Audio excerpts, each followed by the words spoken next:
የተወዳጁ አርቲስት ነጻነት ወርቅነህ የለቅሶ ስነ ስርዓት በአባቱ ትውልድ ሀገር በጋሞ ዞን በዛሬው ዕለት በባህላዊ ስነ ስርዓት ተከናውኗል።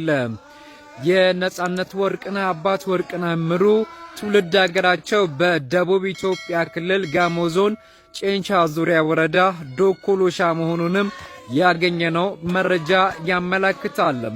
በተለያዩ ምክንያቶች ሳይለቀስ የቆየው የለቅሶ ስነ ስርዓት ቤተ ዘመድ ባቀረቡት እርማችንና አውጣ ጥሪ መሰረት በዛሬው ዕለት ወንድምና እህቱ በተገኙበት በባህላዊ ስነ ስርዓት ተከናውኗል።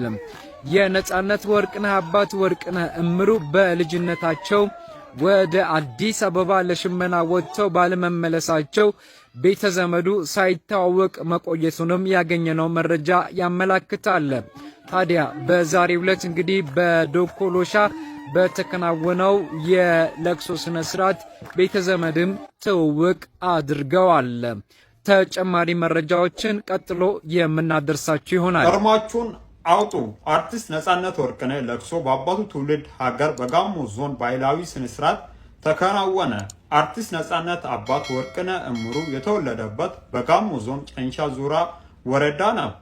በጋሞ ባህል የትኛውም አካባቢ ሰው ይሙት ለቅሶ በአባቱ ሀገር ሳይለቀስ አይቀርም።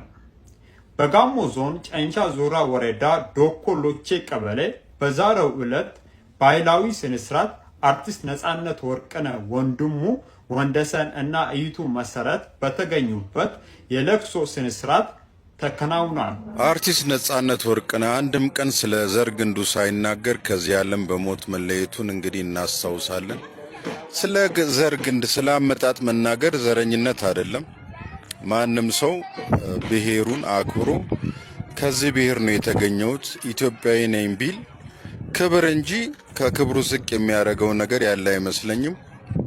ግን የገረመኝ ነገር ምን መሰላችሁ?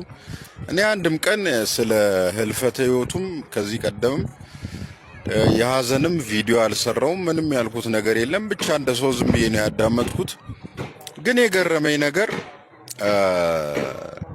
ያው አዲስ አበባ ውስጥ በ1975 ዓ.ም ተወልዶ እንዳደገ ነው ሲዘገብ ሲወራ የነበረው። ምንም ማለት አይደለም የአዲስ አበባ ልጅ መሆን ማለት። ግን ከጋሞ ውስጥ እንደተገኘ የጋሞ ዘር ፍሬ እንደሆነ አንድ ቀን እንኳን አውርቶ አያውቅም። እሱ እንግዲህ ሞቶ ከተቀበረ በኋላ አሁን እንግዲህ ብዙ ቀናት ካለፉ በኋላ ያው መቼም የራስን የዘር ግንድን ያው ቆርጣ ጥለው ነገርና እህቶቹ ወንድሞቹ የራሱ እንግዲህ ፋሚሊዎቹ የነበሩት ምናልባት ከነሱም የተገኘው አይደለሁም ብሎ ኖሮም ሊሆን ይችላል። የዛ አካባቢ ሰውም አይደለሁም ብሎ ኖሮም ሊሆን ይችላል። አናቅም። ነፍስ ይማር። ግን እርማቸውን አውጥተዋል። ምንም ማድረግ አይቻልም። ያው ወስነው እርማቸውን አውጥተዋል እና እንደዚህ ማድረግ የለባችሁም። በቃ ሰዎች የሆነ ነገር እውቅና ደረጃ ለመድረስ በማሰብ በዘር መሸማቀቅ እና ካን ወደ ገደለው በመሆን እንደዛ ከፍ የማለት ፍላጎቶች በቃ የሆነ ሰዓት ላይ እኮ ማን እንደሆናችሁ ትታወቃላችሁና ደስ አይልም ለማለት ብዬ ነው። ለማንኛውም ነፍስ ይማር ብያለሁኝ። ያው ጋሞ ውስጥ ሀዘናችሁን በመውጣት የምትገኙ የነጻነት ወርቅነህ ቤተሰቦች እግዚአብሔር ያጽናችሁ ብያችኋለሁ። ዛሬ ከረፈደ እናንተን አይቼ ነው እኔም ያልኩት እንጂ ዝም ብዬ ነበር። እኔም እስላማዊ ዩኒቨርሲቲን እንገነባለን አሉ። እስላማዊ ማዕከልን የመሬት ጉዳይ የሚያስፈጽም ኮሚቴ፣ ገንዘብ የሚያስፈጽም ኮሚቴ በተለያዩ ሀገራት ላይ በተለይ የአረብ ሀገራት ላይ በተለይ ሳውዲ አረቢያ ላይ ኮሚቴ ተቋቋመ። በተለያዩ የኢትዮጵያ ክልሎች ላይ ኮሚቴ ተቋቋመ። ያልቃል እሰየው የሚያስብል እንቅስቃሴ ሲያደርጉ ነበረ። ከዛም በኋላ የት እንደገቡ አይታወቅም። እስቲ የት ናችሁ ብሎ መጠየቅ ከጤነኝነት የሚመነጭ ነውና የት ናችሁ? ምን ደረጃ ደረሳችሁት? ሊያልቅ ነው? ሊመረቅ ነው? ወይንስ አልጀመራችሁትም? ምን ቸገራችሁ? ምን ደላችሁ? እንላችኋለን። ብቅ በሉና የዛሬ 5 ዓመት ገደማ እስላማዊ ዩኒቨርሲቲን እንገነባለን ብር ወዲህ በሉ ያላችሁ ኮሚቴዎች መልስ እንድሰጡ እንፈልጋለን። በተለያየ ጊዜ ኢትዮጵያ ውስጥ እንግዲህ ሆስፒታል እንገነባለን ብለው እነ ሰለሞን እነ መቅደስ ገንዘብ አሰባስበው ነበር። አሁንም የት እንደደረሰ በተለያየ ጊዜ እየመጣችሁ መልስ እንድሰጡን እንፈልጋለን። የዛሬው ፕሮግራማችን ግን የዛሬው ዓላማችን ግን ቀጥታ እስላማዊ ዩኒቨርሲቲ እንገነባለን ብላችሁ ገንዘብ ያሰባሰባችሁ ሰዎች ምን ደረጃ ላይ ናችሁ? የዜጋ ጥያቄ ነው።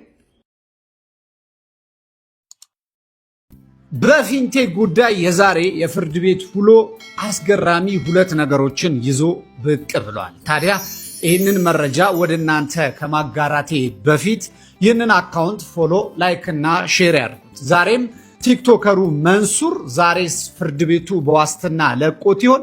ይህንን መረጃ በስተመጨረሻ አሰማቸዋለሁ። ከዛ በፊት ግን ቀደም ብሎ ጠዋት 5 ሰዓት ላይ አቶ ዳንኤል ፍርድ ቤት ቀርቦ የፍርድ ሂደቱን ሊከታተል ይገባ ነበረ። ምክንያቱም በ19 የወንጀል ክሶች ተከሶ ዛሬም ድረስ በማረሚያ ቤት የሚገኘው የ10 የፍርድ ቤት ቀጠሮ ላይ ሊገኝ አልቻለም። ምክንያቱም አቶ ዳንኤል የጤና እክል ስላጋጠማቸው ዛሬ ፍርድ ቤት መቅረብ አልቻሉም ተብሏል። ታዲያ በዚህም የተነሳ ለቀጣይ ወር ለሰኔ 11 እንዲሁ ተለዋጭ ቀጠሮ ፍርድ ቤቱ ቀጥሯል ማለት ነው። በተጨማሪም አርቲስቶቹ እንዲሁ ተገኝተው ነበረ። ወንድም ካሊድ አርፍዶ ቢገባም ሁሉም አርቲስቶች ቀድመው ተገኝተው ነበር። መንሱር ጀማልም እንደዚሁ በፌዴራል ፖሊስ ልደታ ከፍተኛ ፍርድ ቤት ቀርቦ ነበረ። ዛሬም መንሱር ጀማል የፍርድ ቤት ቀጠሮ የዋስትና መብትን ሊያስጠብቅለት አልቻለም። ስለዚህ መንሱር ጀማል አሁንም አልተፈታም ማለት ነው። የተነሳ የመንሱር ጠበቃ ከመንሱር ጋር በመነጋገር መንሱርን ከፌዴራል ፖሊስ ማቆያ ወደ ማረሚያ ቤት እንዲያወርዱት ጠይቋል። ይህም የፍርድ ሂደቱንም ከማረሚያ ቤት እየተመላለሰ እንዲከታተል ሲል ፍርድ ቤቱን ጠይቋል። ፍርድ ቤቱም ይህንን ፈቅዷል። ከዚህ ጋር ተያይዞ ፍርድ ቤቱ ለሰኔ 11 እንዲሁ ሲይዝ በ5 ሰዓትና የአርቲስቶቹን ደግሞ እንዲሁ ከከሰዓት ቀጠሮውን ይዟል ማለት ነው። እየተከታተልን ለፊንቴክ ተበዳይ ለሆነው ወዳጅ ላክለት። እናንተም ደግሞ እንዲሁ መረጃዎችን እየተከታተልን የምናደርሳችሁ ይሆናል። ይህ መረጃ ሁሌም እንዲደርሱ እዚህ ላይ የምትመለከቷት የመደመር ምልክቷ በርታ ካለች እሷን በማጥፋት ቤተሰብ መሆን ይችላሉ ለማለት ወዳለሁ።